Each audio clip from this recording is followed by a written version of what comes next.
Hi, everybody. Thanks for joining us. We're going to go ahead and start. I think we are live.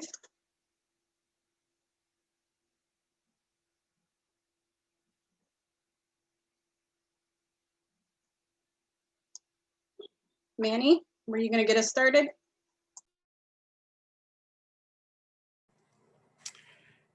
Yes, good afternoon. My name is Detective Salazar.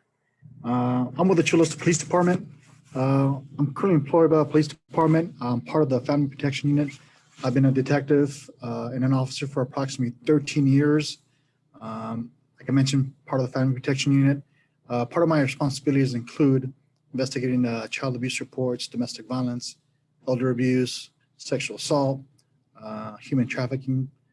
Additionally, I am the South Bay Multidisciplinary Team Coordinator, and I investigate all felony cases with domestic violence, and we're working in partnership with South Bay Community Services. I've been doing this approximately 6 months, and it's been great working with South Bay Community Services. Prior to my time here in my current assignment as a detective, I was a detective in our crimes of violence unit as a homicide detective, and also a traffic officer where I investigated fatality accidents. It's a pleasure to be here today. Thank you for having me. Hi, good afternoon. My name is Bree Garcia. I'm a prosecutor, so I'm with the District Attorney's Office. I have been with the office for going on 9 years now. Currently, and for the last 5 years, I've been in the Family Protection Division, specifically housed in South Bay. I have been through my time in family protection. I have been part of the MDT meeting now for about 3 years. Okay, hi, everybody. My name is Marcy Miller, and I work for South Bay Community Services. I'm the Family Violence and Shelter Support Services Coordinator. I help these two lovely individuals proctor our multidisciplinary team meeting down in the South Bay. I've been with SBCS for about 6 years now, and I run our family violence response team and our daytime case management, who oversee domestic violence case management. And I've been in this role, I think about 1.5 years, maybe coming up on 2 years, I'm not sure. And that's how long I've been participating in MDT. I did want to let you guys know what our goal is for today. We're going to explain to you what MDT is, why they're important specifically to our agencies, working with law enforcement and social services, how exactly we carry out the process of MDT here in the South Bay, and then explain why client participation and feedback is super important and how we try to be trauma informed in this role for our clients and for our agency. We hope to leave about 15 to 20 minutes at the end of our presentation for questions and feedback. Please type your questions into the chat box as we go, though. We do have 2 moderators today, Valerie Brew and Tandy Perry from South Bay Community Services as well. During the presentation, we'd like you to think about what you see our strengths are. Help us identify some of our weaknesses as we present, not our presentation weaknesses, because we all agree presenting on Zoom is a little challenging. We much prefer to be in person, but some of the weaknesses potentially in our MDT. We welcome any feedback on what you would any feedback you'd like to give us on what we're doing, how we do it, and also how you plan to implement MDTs in your own organization, what you feel we could be doing better. So we're just really interested in hearing from some of you guys what you think about what we're doing. I did want to let you know what MDT stands for. It does stand for Multidisciplinary Team. And I pulled this definition straight off the internet, so forgive me, I wasn't very creative. But it's defined as a group comprised of members that have complementary skills, qualifications, and experience. Their contribution is particular objectives towards an organization via teamwork. Essentially what that means is we offer a lot of different voices and a lot of different skill sets to help our clients and individuals in the community out and help them problem solve. we have 5 common characteristics that we've identified for multiple disciplinary team meetings, and you'll forgive me, that's a really challenging word to say, so I'm just going to shorten it and say MDT. It consists of members that have individual skills and knowledge that can be used collectively for the welfare of a particular project. Its work is based on shared principles. The team members learn from peers who are equipped with some extraordinary skills of their own. Collaboration and co-creation are the mantras of a MDT, and all the different skills, knowledge, and know-how complement each other so that they can give the best in any given situation. I'm going to go ahead and turn it over to Bree, and she is going to give you an overview of our MDT, some format and logistics information. So Bree, go ahead. Thanks, Marcy. Okay, so you now know what an MDT meeting is. What do we do? How often do we have them, and who comes to these meetings? The first thing, we have these meetings once a month, the main meeting, I should say, because you'll hear about the planning meeting that we've started doing in a little while from Marcy.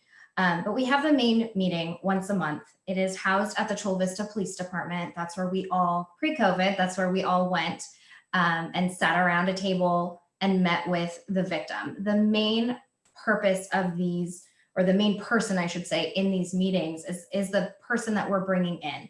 So it's the victim in our situation, it's the victim in a domestic violence case.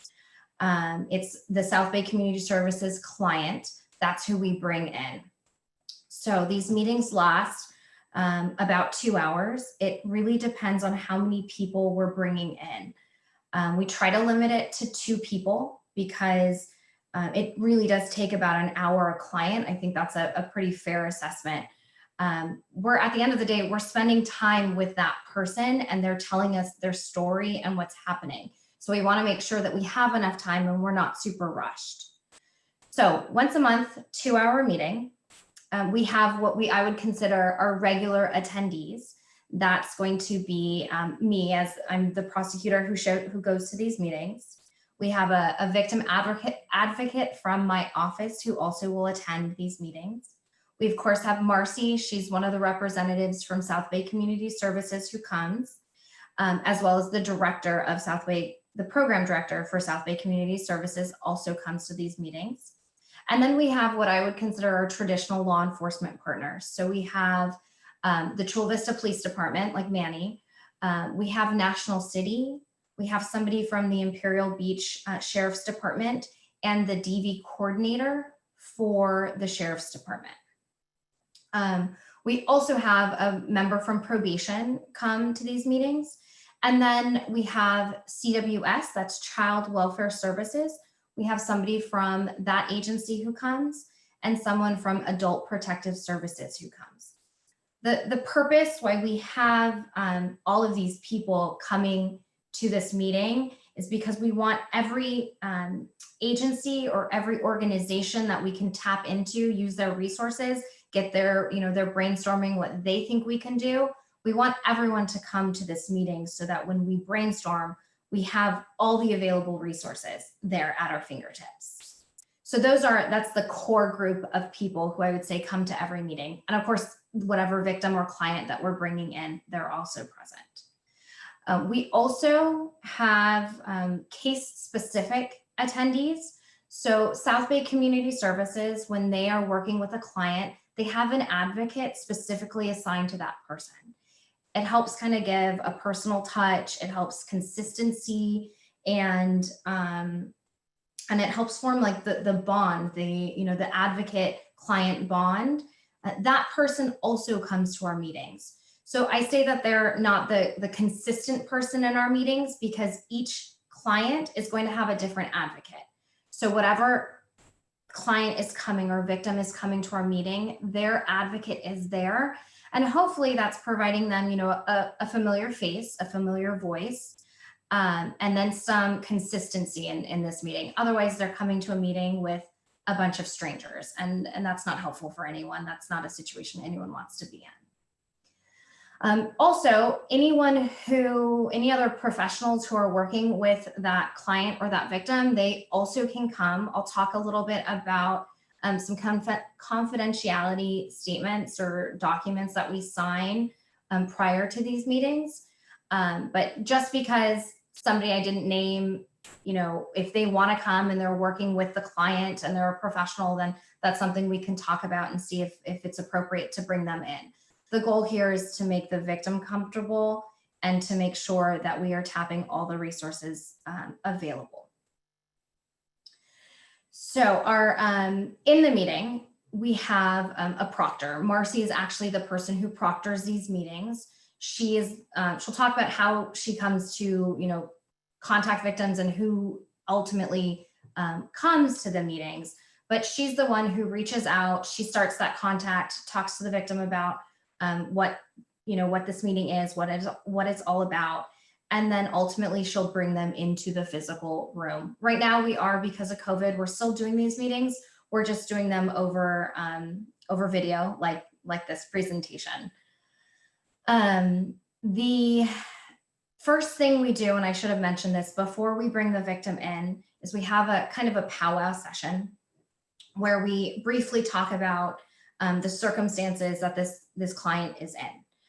Law enforcement gets, so I, as well as the police agencies, they'll get a copy of the police report so that we have an idea of what's going on before we bring this person in and have them, you know, tell us what it is, what they need, how we can help them.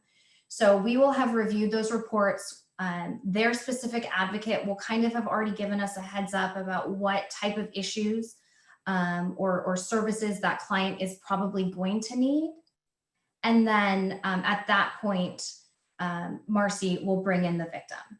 And now that I said that, I forgot one of our very, very, very important partners and regular attendees is also legal aid. I failed to mention that we have at least one representative from legal aid come to all of these meetings. And they're a very important part to, as you'll see in our case study, they're a very important part to our meetings.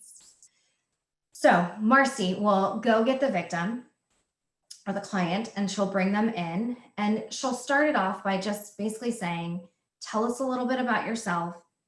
What are your, what's going on in your life right now? And what are your immediate needs? How can we help you? What are your concerns? And then from there, we will listen. I mean, we take the first probably 5-10 minutes. Sometimes it's longer than that. It's really dependent on the victim themselves. We'll take that time to just sit and listen and take it all in. And then from there, it's pretty clear. It'll be pretty clear what the victim's needs are at that point. And then we powwow to figure out how we can help address those needs. My main role is to talk about the criminal justice system. So sometimes there is a criminal case, sometimes there's not. And so I will explain whichever avenue it is that we're going down. I will try to help bridge the gap between them and the criminal justice system. I can talk to them about the upcoming court dates. I can talk to them about what to expect from the criminal justice system, and then also what they're not, you know, answers they're not going to find from the criminal justice system. And that's mostly my role at this point. It is important, and I say this realizing it's probably very specific to our MDT meeting, but there's some things that we typically don't discuss. We try not to discuss additional facts or the actual incident that led them to be there. And we try to focus mostly on how we can help them and what their needs are. So before I finish with the overview, I do want to show you some confidentiality forms that we have. So I'm going to stop sharing and then show you the two forms. So the first form I would show you is the form that everyone, all the attendees, so not the client, not the victim, this is what the attendees will sign. And it's a confidentiality statement. It is basically saying we're not going to go and, you know, share this with anybody else. We're using this information to try to help you, to help the client. And that's our goal here. That's the purpose of this meeting. And then in addition to this form, we have the client's information release form. And this I'm hoping is shown on the screen right now. It looks like it from my end. So this is where the client is actually going to fill this out, and they're authorizing us. Authorizing us to share this information with each other, talk about them, talk about their needs, and try to help help them in any way we can. So those are the two confidentiality forms that we have. With that, I think that's a fair overview of kind of what we do in our meetings. So I'm going to pass the baton over to Manny to talk to us about the history of MDT. Thanks, Bree. Good job. That was a pretty good review of what we do in MDT. I just wanted to touch on a little bit as far as the police departments and as far as how they work. As detectives back in the 90s, we had general detectives in the area where they would investigate various crimes, but we didn't have people that really specialized in certain areas of crimes. So we possibly had about maybe 2 detectives in the whole department that specialized like in child abuse or domestic violence. Back in the 1990s, detectives were noticing that victims and suspects of domestic violence were crossing over into other areas in law enforcement like drugs, child abuse, sexual assault. So a detective sergeant at that time thought that it'd be a good concept to collaborate with other agencies versus working individually, which would in turn have more information sharing in a manner which would expedite some of the processes that we'd be doing. Each case would be, be based on the level of risk or the lethality of the case, and then we'd be able to help the victims go through this process and expedite some of these processes that would be longer, because some of these victims were actually getting double the services. Once the case would be identified, there'd be case-specific plans for each one specialized. Once they concluded with the concept of the MDT, obviously with South Bay Community Services, an MOU was conducted and signed. And in 1994 was the first time that Chula Vista Police implemented the MDT. And I believe we were the first ones in the county to implement it, and quite possibly the first one in nationwide to implement it. We've been in partnership with South Bay Community Services since 1985, and it's been a great pleasure in working with them. And one of the pluses that we did have with MDT was pre-pandemic is that they were stationed in our police department, and it was easy to communicate with them and have that information sharing to assist some of our victims in the process of doing all this. And that's just a little bit of the history as far as how the MDT started with our police department. I believe, Marcy, you were up next.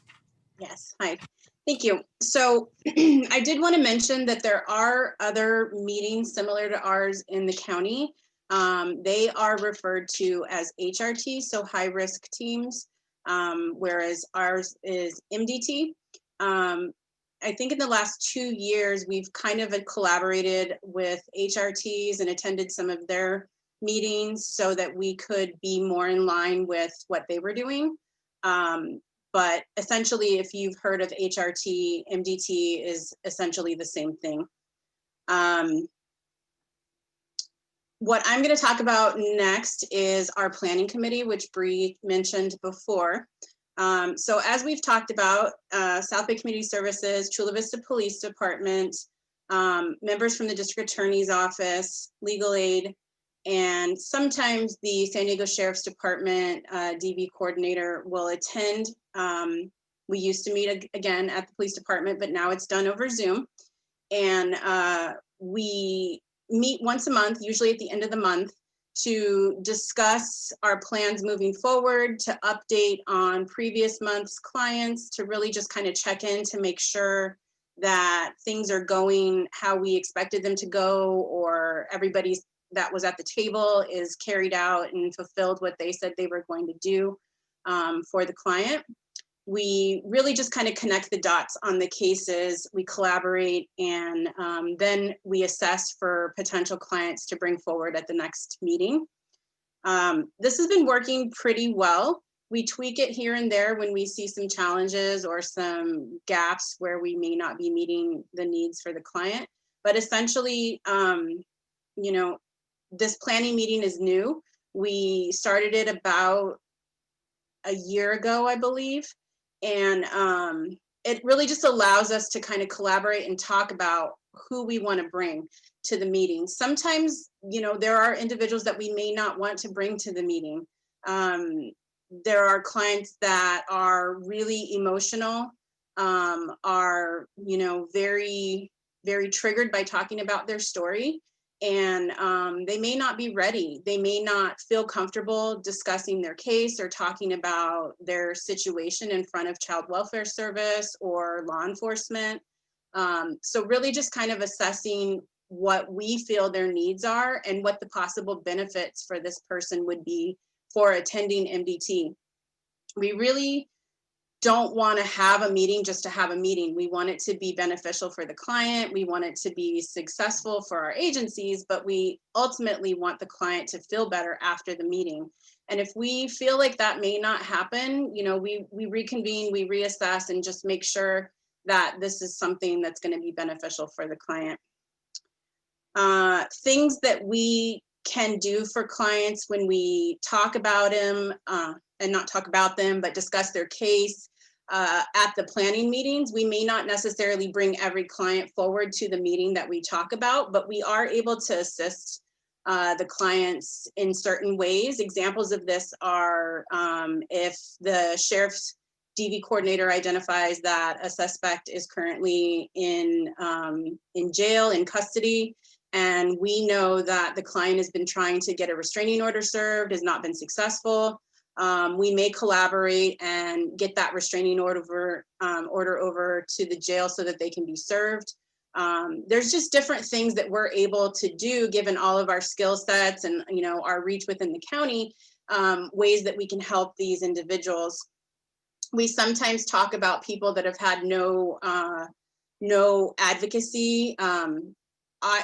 Southway Community Services runs a 24-hour DV response team, and generally law enforcement agencies call our team out to the scene, but there will be some time that the advocates are not called out. So if there's been no contact with an advocate, we can assign them an advocate either through the district attorney's office or through South Bay if we feel you know, they need counseling. We all specialize in different things, so we really just kind of assess what would be best for the client at that point. We've been able to get property returned to clients. We identify other agencies that may be helping those clients so that we're not all duplicating services at the same time, like they mentioned. So even though a client isn't necessarily coming to the meeting, we do kind of work behind the scenes to get things done for them when we identify that they're a high-risk case or in danger and need services. Let me catch up to where I was at.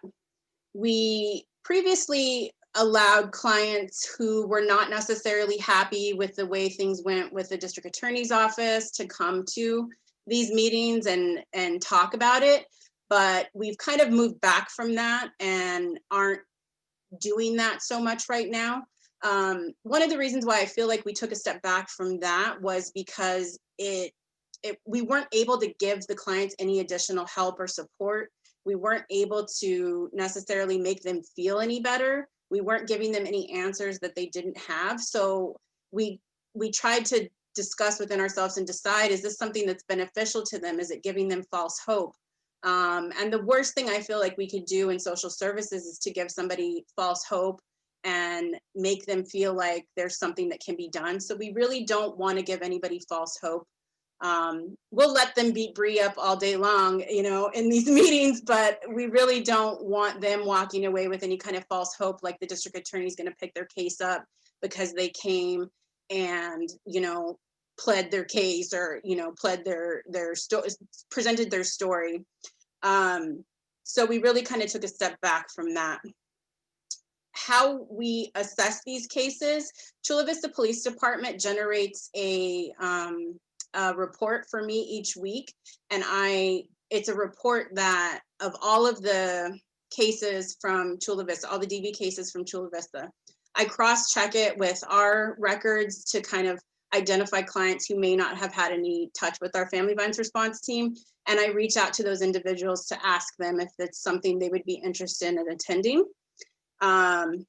So from there, I get together with Manny, with Bree, to see if there's any reason that we wouldn't want to bring them forward.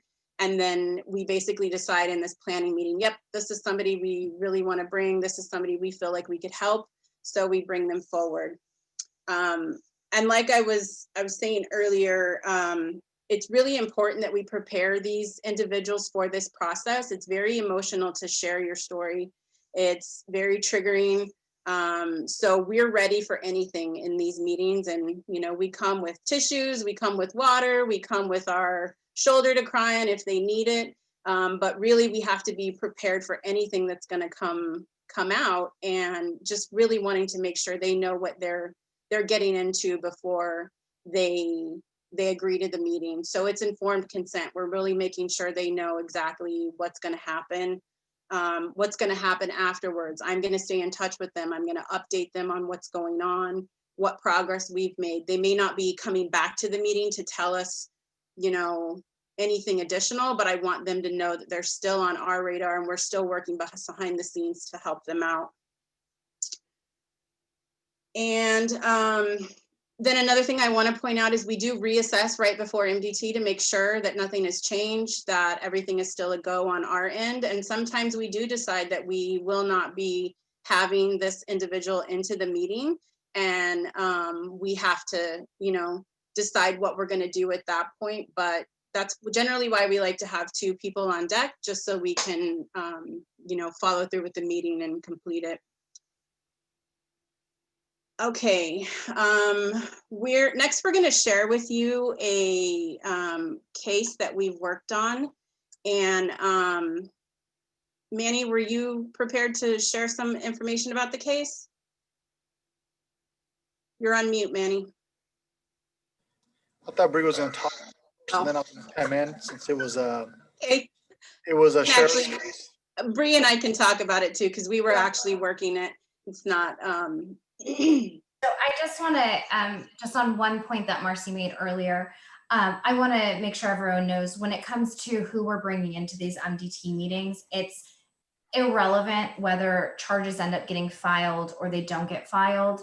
At the end of the day, South Bay Community Services and in our meetings, our goal is to help them, to assist them in any way. So even if this is somebody who we're not bringing in, they're still getting services. They are still assigned an advocate. They're still getting counseling and being helped. So I just want to make sure that that's clear. Everybody that we are discussing, we do what we can to get them services to try to make sure that they're in the best position. So sorry. Now just going to the case study. So obviously I'm not going to discuss really specifics, but there was a situation, a client that we had that had unfortunately a very sad and common, unfortunately, DV history. They'd been married for over 20 years. They had adult children, and there had been domestic violence going on in the household for quite a while. It was just mostly unreported. In addition to the domestic violence between husband and wife, there was also some family violence that impacted the children growing up, as well as, you know, as adults, they still were having issues and dealing with that violence that they had witnessed when they were younger. Unfortunately, this issue was exacerbated by the fact that the suspect had been former law enforcement and did have some firearms or some weapons in a safe in the house. Some issues that we saw when we brought this person in to talk to us was the fact that this family was completely dependent financially on the husband. He was the breadwinner in the family. When he had left the money was taken, and there were concerns, immediate concerns with how they were going to get through the day, the week, the month, the year, pay their water bill, their mortgage. There was a safe that had some weapons in it that they didn't have the code to.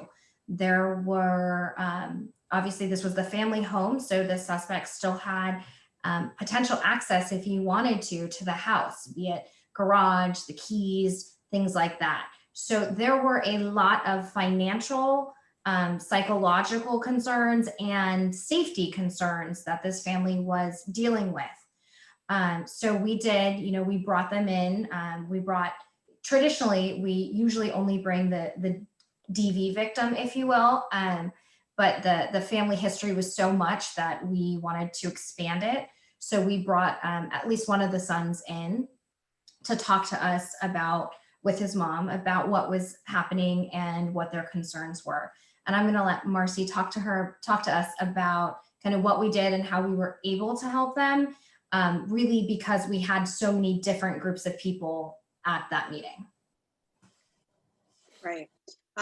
This was a really big case with lots of very complex issues, as Bree was mentioning. A lot of financial abuse, a lot of emotional abuse, a lot of controlling behaviors that made it very challenging. Once the suspect removed himself from the situation, the family was left, very destitute, even though they had, employment. If you have somebody clean your bank account out, you're not necessarily prepared for the next couple of months of bills. You're not able to put gas in your car, pay tuition. There's just things that you really can't do. So we identified essentially the main, risk factors and assessed that we really needed to get the family connected to some counseling, so that they were in the right state of mind to do all of this. Moving forward with cases like this and presenting testimony and making statements to law enforcement takes a specific state of mind, and we really wanted them to get connected to counseling as soon as possible. So we were able to fast track them through our counseling services. We also, first and foremost, when talking to them, identified that safety was a huge factor. The suspect had managed to evade getting served, the restraining order. So really identifying ways that we could help get him served. Individuals that are in law enforcement, unfortunately, are privy to a lot different information and know how to avoid certain systems and processes set in place to help victims. So really helping her navigate those systems was challenging. We work in partnership with Legal Aid Society of San Diego, like Bree mentioned, and we referred them over right away. And they were able to help with a different type of restraining order. They were able to help with the financial aspects, getting divorce and started. In California, it's very challenging to get any kind of support, without any kind of court order. So really get that process working for them as well. And the benefit that I see to this is sometimes you don't have the energy. Our survivors don't have the energy. They don't have the mental fortitude to put all these things in place themselves. So with our assistance and seeing all of these agencies working together really motivates and empowers them and allows them to say, you know what, these people really believe in me. I think I'm really gonna do this. We never force our opinions or our agendas on them, but really laying out the facts and laying out, their options and letting them to decide first and foremost what they think is best for them. So the restraining order and getting him served was our first order of business. We also were able to dip into some funding and help get her some cameras, some Ring cameras to put around the property so that she could sleep at night. She, was having trouble sleeping. He had the codes to get into the house. She didn't know how to change them. So really giving her that peace of mind. Sometimes having that extra warning is the time you need to get on the phone and call law enforcement and get them on the way. We connected her to the district attorney's victim advocate who helped her with the California Victims Compensation application. and we were able to collaborate between the agencies and get a locksmith out to the house to open that gun safe when then law enforcement was standing by to get the weapons out of the home. And that was a huge relief to the family, knowing that he couldn't come back into the home and potentially, you know, everybody was saying they didn't know the combination, but is that really true? Like, does he really not know the combination? Even when they sat him down and tried to get it out of him, he wasn't providing that information. So we were able to help with that. And really another part of this was we were helping to, sorry, let me backtrack. We talked with her about, you know, what was important, what wasn't important, what things to focus on when documenting any future violations, what things are going to be really helpful to present in court when giving her statement. You know, write everything down in a notebook, take your own records, write down everybody that you're talking to. Even though she came into MDT, she still had to work with all of these other agencies at some point. So it's really helpful to write names, phone numbers, contact information, even titles down so that you can keep these things straight. Because ultimately there's, you know, 5, 6 people calling you all day long.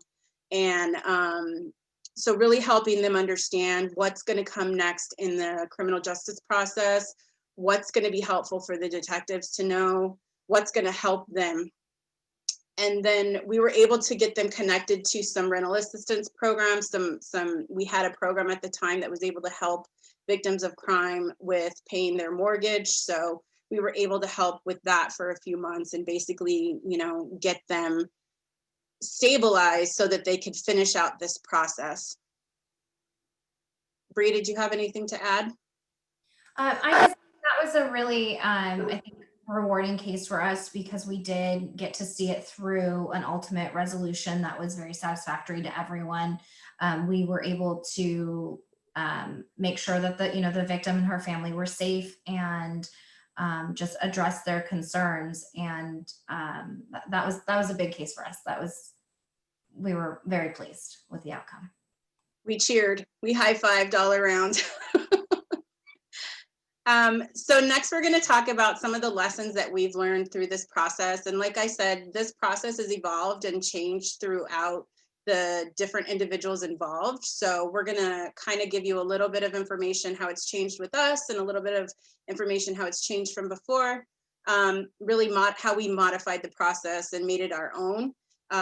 When the family protection sergeants rotate and, you know, when our leadership rotates, we really have that opportunity to see where we think we could do better or modify the process. So I know over the last few years, we had not been inviting the victims in to talk, but we felt like this was a really big thing that we wanted to modify and change. And we wanted to invite them in to really share their story so that we can get a better understanding of the components that are affecting their case. It's not easy to talk about.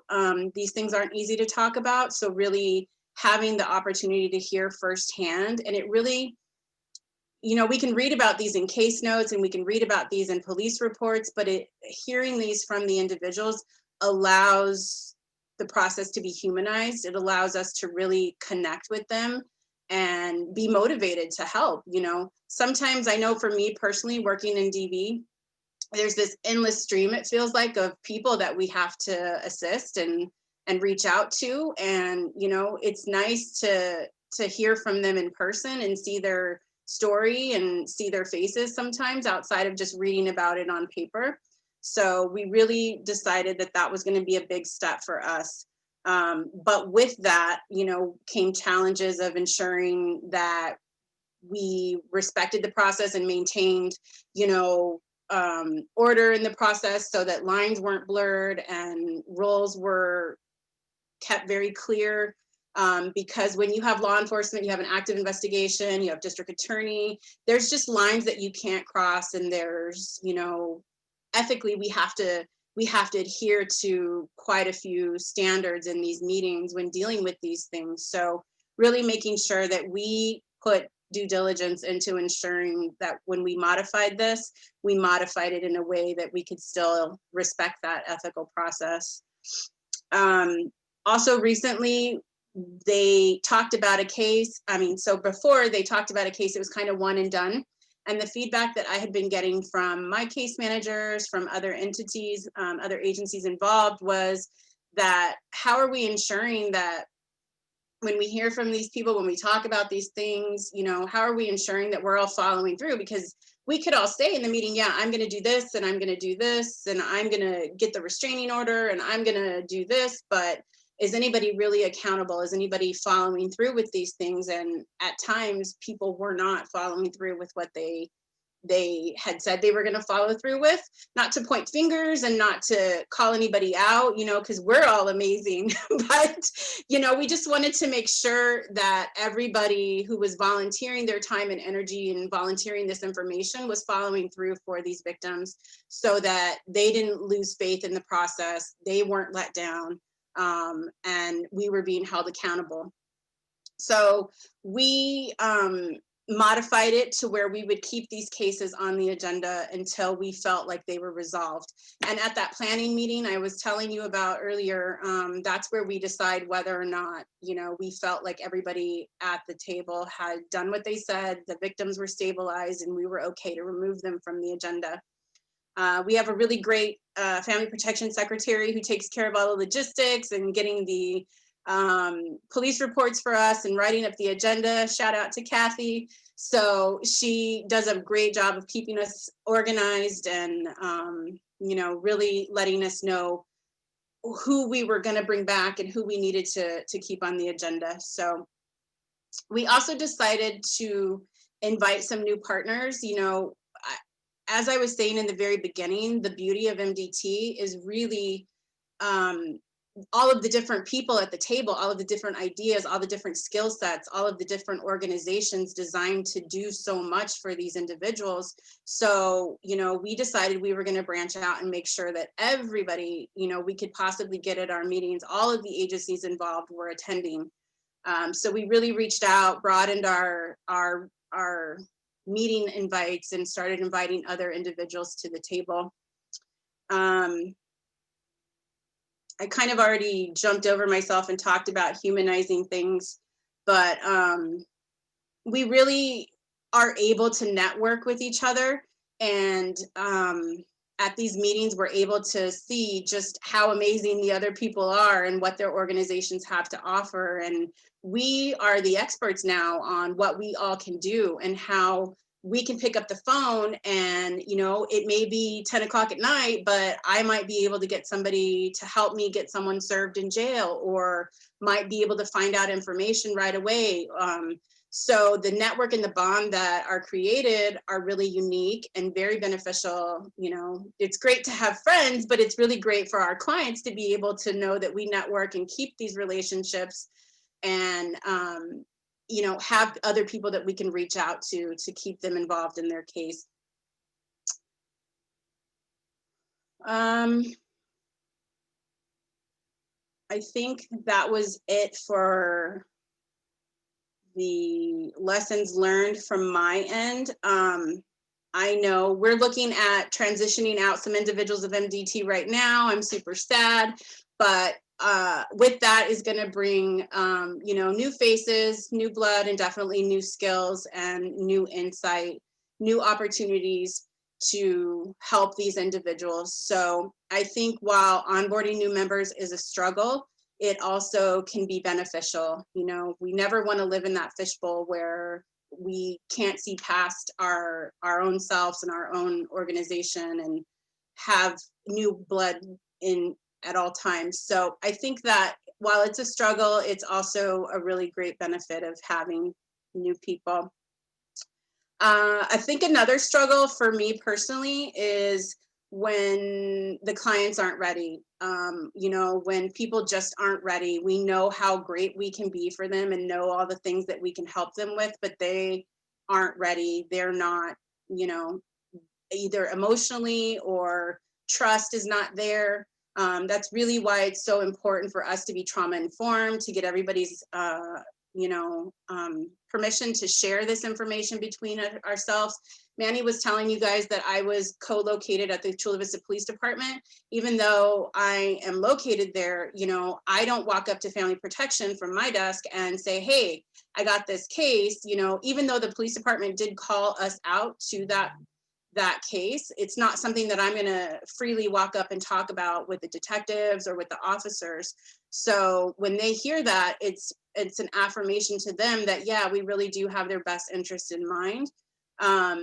So with that being said, at times when clients do change their mind, or, they just identify that they're not ready, or we identify that they're not ready, that struggle, we are required to have these meetings. So when we don't have anybody to bring to the meeting, it's kind of awkward.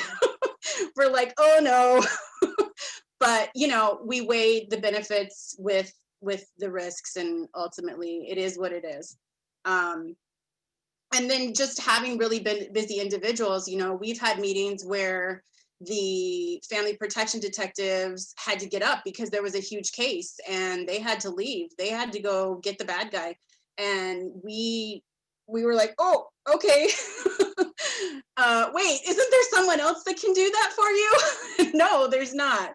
So, really having those monkey wrenches thrown at us mid-meeting sometimes, ensuring, sometimes Bree can't make it. Court has its own calendar. It has its own agenda, and sometimes she just can't be there.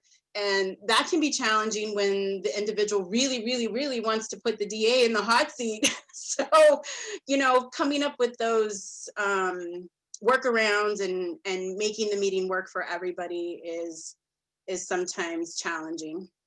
I don't know if anyone else has anything they would want to share about benefits or challenges. I would just echo, I think MDT, these meetings are a huge benefit for the clients that we're bringing in. It's a one-stop shop to get answers from everybody. It's to get help from everybody. And especially when we're dealing with the criminal justice system, it is nice, I think, for them to have a DA who's looked at the case, who can just answer their questions and talk to them. And so I try to provide that face and give them the answers that I can answer. But also MDT has been a huge benefit, I think, for the people who go, for people like myself, like Manny, like Marcy, because now when we do ultimately, move on to different divisions, move on to different locations, we have that contact. We have the contact with the probation officer. We have a contact with all the different agencies and with the DV coordinator and with victim advocates that we didn't have before these meetings. So I sing MDT's praises. I think it's a great thing for everybody. And I would completely encourage any agency looking just to get a little more collaboration to really consider doing these types of meetings. That's it. Yeah, well said by both of you guys. Obviously, it's an honor to work with you guys.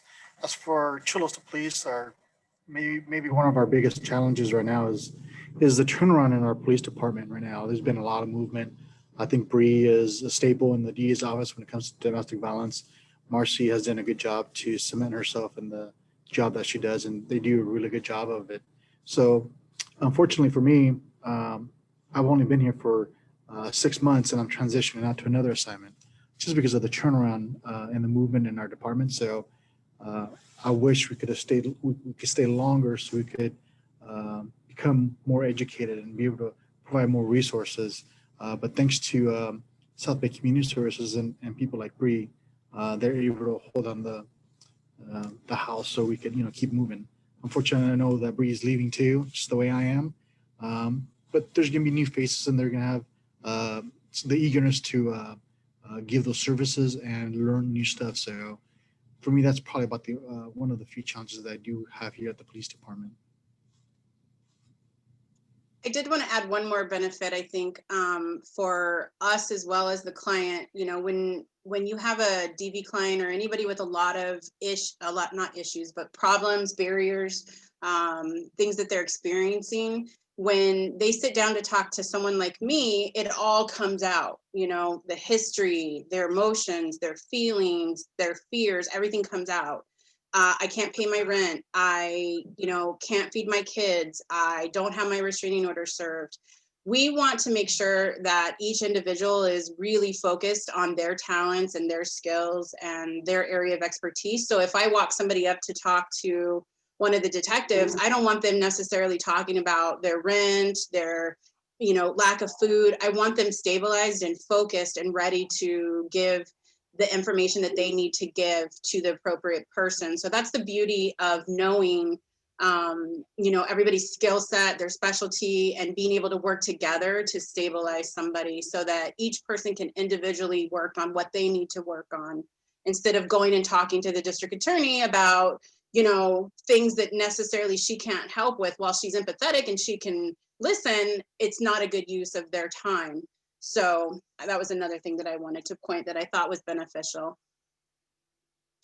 I think that does it for us. We are going to open it up to any type of questions so that we can answer for you.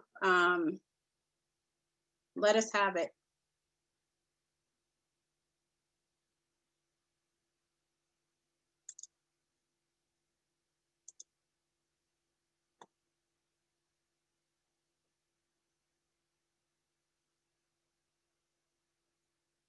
Tandy, Valerie, were there any questions?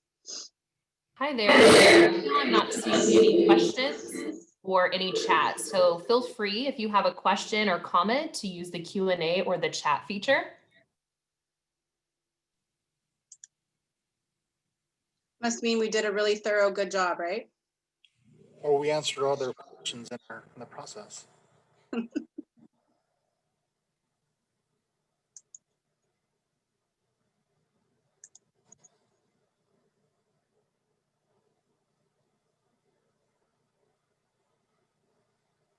Okay, so it looks like we do have a question here. So Jody is asking, what has been the most challenging aspect of coordinating the different team members and their services? And whoever feels well suited to answer that one. I think for me, the most challenging thing is timing. I mean, I know these meetings are at the same time every week, but because of the nature of how the court system is, I don't have a lot of control over my schedule. I can control some things, but not everything. So for me, the hardest part is just blocking off that day or that morning every month so that I know I can be at these meetings, because that is one of my priorities, is to get to these meetings. I want to be there. That's my struggle. I think for me, it is, just ensuring that technically now that we're not meeting in person, that all the information gets disseminated, the technical part of Zoom, things like that, making sure that everyone gets the invite, everyone's on the, the list to be invited, and having them show up. We, at times, different agencies get very busy. When people have been doing this a while, sometimes their interest may, not be as great as their actual duties. So just keeping people reinvigorated to the process and our wins, and having them participate has been kind of a struggle, but we make it work. As far as the law enforcement side of it, probably the most challenging part of it is that, we do have a caseload that's pretty high. So it's hard to manage all the caseload and all the meetings. And then at times, like Marcy said, there's particular times where we definitely get called out to scenes and we have to drop what we're doing. And we'll go out as a team to a scene and investigate a new crime that's been committed. Additionally, with that, sometimes training or personal time off gets in the way of some of that. So you definitely have to make time to attend these meetings and provide those services that you promised to give our victims.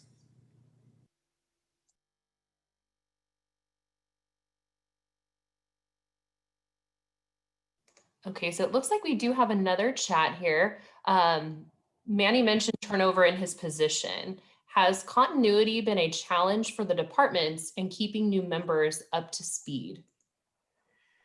Well, it's as of late, there's been a lot of promotions with our department. A lot of people have retired. So it's created new opportunities and promotions for others. I think I haven't seen it. I've been here more than 13 years. Now more than ever, there's been a lot of movement just for retirements. The continuity has not been an issue. I think this has been an issue probably within the last year, because the last detective, Detective Vela Kell, got promoted to sergeant, and she was here for at least 3 to 4 years from what I remember. So it's just now, as of late, just because of the retirements, and people are just moving on to different positions.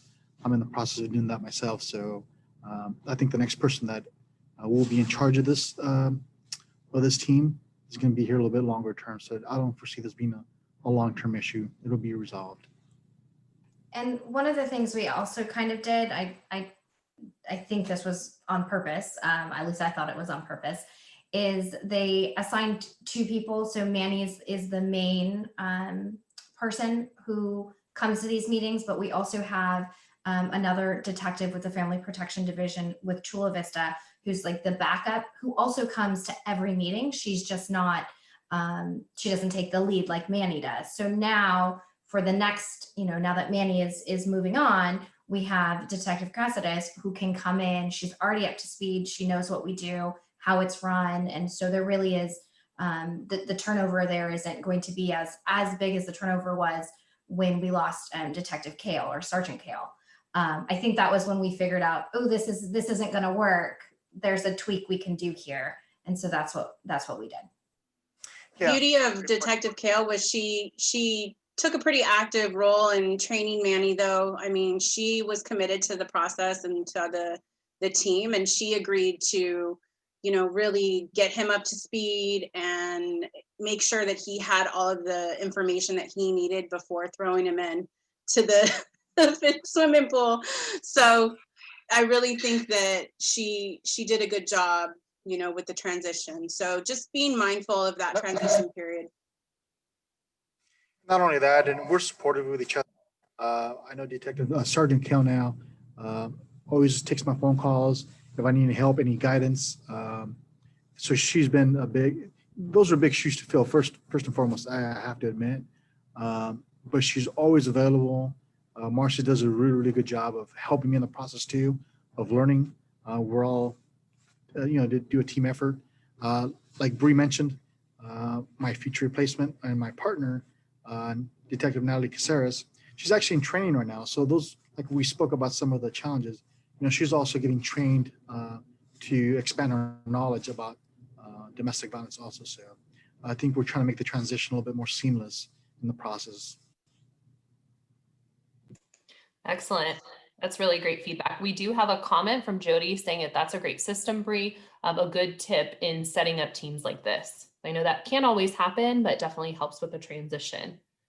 We do only have about 3 minutes left. So if anybody in the audience has any final questions or thoughts that they'd like to share, feel free to use the chat or the Q&A.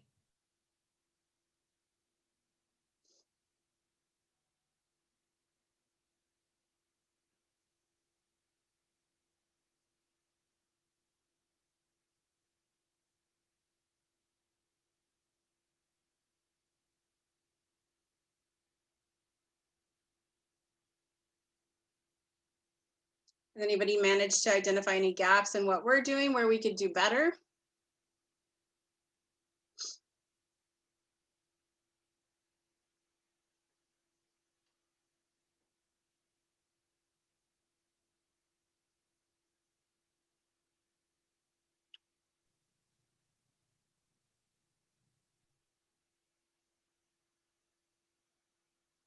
Two minutes, any burning questions?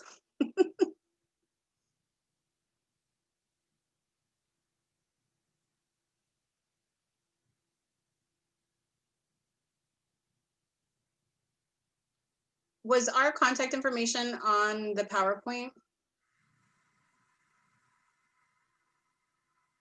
I don't think so.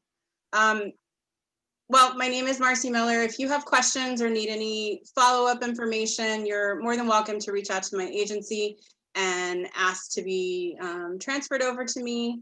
We probably should have put our contact information up. My email is mmiller@cfpd.gov. nsbcs.org. I'll put it in the chat. As for our non-emergency number is 691-5151. And the number that you guys all know is 911. In case you guys have an emergency, give us a call. Oh, shoot. I'm not able to put anything into the chat. Go ahead and add yours, Millie. Marcy. Thank you, Tandy. Thanks so much for letting us share, everybody. Have a great day. Stay safe. Thank you.